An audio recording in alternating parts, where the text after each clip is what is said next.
Ayan, lalabas na naman sila, mga kambing. Punta na naman sila doon, lipat sa kulungan na yun. Tingnan ko. Ano?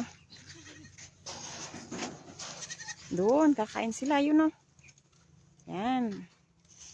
Kahapon nilagay ko yung ano doon o. Yung bagong dahon ng saging. Inubos ka agad nila.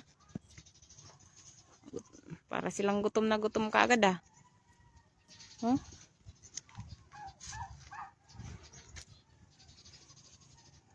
Saan na?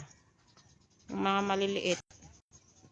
Ayan, umaarangkada na rin silang kumakain nga. Diyan nga lang sila sa baba. Kabilis nilang inubos yung dahon ng saging ngayon guys. So, yun o. Inubos nila at saka dito yung inumin nila. Pinuno ko na yung kaganina.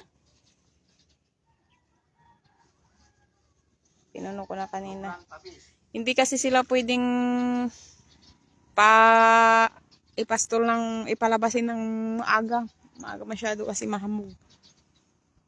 Magkakasakit pala ang mga kambing kapag kaganon. Kaya nga yung oras pa lang namin sila pinalabas guys. Abang ayan, mainit na po.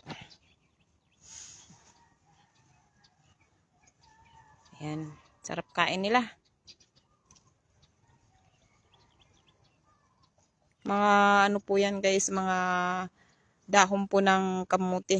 Yung mga yan, nilagay dyan. Kinakain po nila. Pagkain nila.